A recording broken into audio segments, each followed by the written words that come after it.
Chapter 21. Grayle. I could tell that my relationship with Austin had reached a point where I couldn't close a blind eye, as the saying went. It was time to put our cards on the table. Miles and Austin were packed and ready to leave after Cole and Keys had headed back to Nevermore earlier that morning. The entire weekend had been a disappointment to me, and I suspected to Caden as well. Everyone else appeared rested and happy. Miles worked the entire time but said the food was wonderful, the environment spectacular, and he had great shots for his online magazine, and he was appreciative for the opportunity to be among so many beautiful, engaging, down-to-earth men. "You should consider yourself lucky to be out of Manhattan," Miles added. "There are too many superficial men who think only of money, and not enough of relationships, friends, and art. You never know who is authentic anymore, who you can trust." Miles lowered his eyes, and I thought he had seen something, but wasn't at liberty to say. Even Cole gave me the impression that he wasn't comfortable around Austin. I just chalked that up to Cole being protective, and he'd never cared for Austin anyway. I asked Cole to stay a little longer, because I needed to run something by him, get his opinion as it were. He must have felt coldness, and how indifferent Austin had been toward him, and not to mention the gulf that existed between me and Austin. Cole didn't want to be around when I'd finally confront Austin. Another reason for Cole's swift departure: Keys had to open his shop, because he'd promised Cole that he'd do what was necessary to buy that home Cole had dreamed about all his life.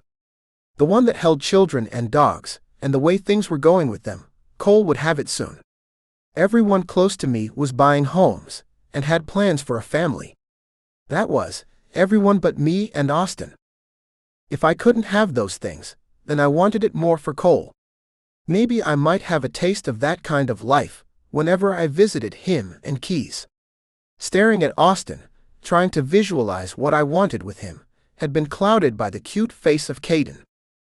Austin had been talking to me when our eyes connected, and when he realized that I wasn't focused, he called my name. "Gray. Did you hear me? Miles and I are getting an early start," Austin announced. I glared at Austin. I could tell he was running from something, maybe the conflict he knew would have to happen soon. Turning to Miles. "Miles, would you wait in the car? Austin and I have a few things to say to each other." "Oh, I get it," Miles said with a smile. "You're afraid that I might take a picture of you and Austin getting intimate. I promise you that I'm only into locations and homes." Miles waved and took off with his bag and Austin's. The cabin was quiet, and we stared at each other, waiting for someone to say something. "I'm sorry, Austin, but this isn't going to work out. We've been apart too much, and when we get together it's like we're just brothers. I want more than just a brother. I have that with Cole." Austin headed to the door, and I followed after him, because I knew what he was doing: avoidance. He'd been doing that for the last 5 years we'd been together. Had it been that long? It appeared that I went to sleep and woke up and 5 years had passed, and nothing had changed between me and Austin. "We have to talk, Austin. If not now, when?" "I have to get back to New York. It's a 14-hour drive." "Why didn't you take a plane?" "Because Miles begged me to drive so he could get photos for his travel book, and I wanted to see you before I had to leave for Europe." Austin walked close to me, and I felt nothing. He kissed me briefly on the lips, and I felt empty. I needed to feel something. So I let him go without another word. When I arrived in Nevermore from the hunting lodge, I thought about my father and how he must have been lonely after my mother died.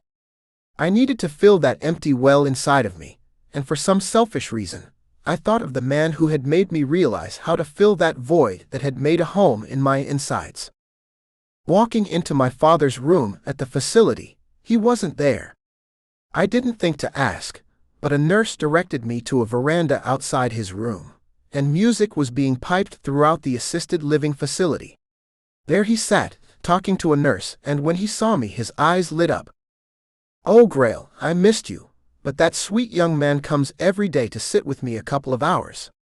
He talks about you and asked me all kinds of questions about you when you were a boy. I thought my father was thinking about something that had occurred in his past. I know. And then it hit me that my father wasn't delusional, or couldn't remember. He knew exactly who that young man was. Did he say his name? He said his name was Caden, and he told me about his father. I remembered his father. He was a man you could trust, and I suspect his son is the same way, because why on earth would a young man like him waste his time with me? I told him so.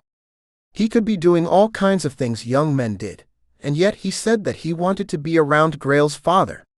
Isn't that nice? It was more than nice. How could I not see what was in front of me? I excused myself and walked to a bench, so my father could see that I wasn't going to leave him. I pulled out my phone and looked at the number for a few minutes, and I decided not to call, but to text. Grayle, I'm sorry for not realizing how much I missed you until you had left. I know about Zach. I'm not sorry about what happened between you and me in that shack. I want to make it up to you. I couldn't think what else to say to him, and I thought he'd blow me off because he had more things to do than to hear from a regretful older man, and then a text came in as I stared down at my phone. Caden, you have nothing to be sorry for. I get it. You're not into younger men. Grayle, can a man change?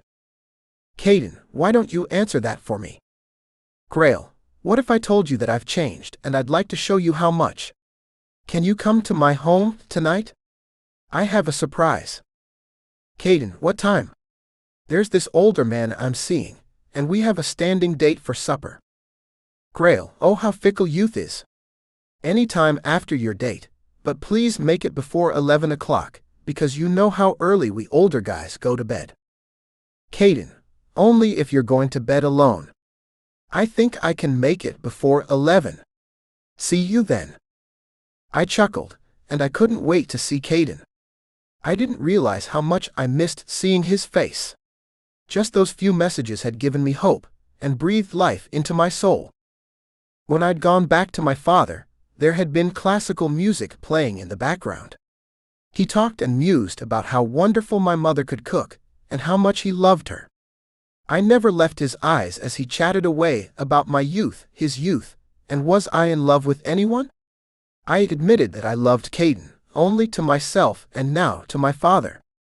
Maybe it was time to tell Caden. My father managed to feel relaxed because of the soothing music, and that was when he fell asleep, and I wheeled him back to his room and saw that he was comfortable for the night.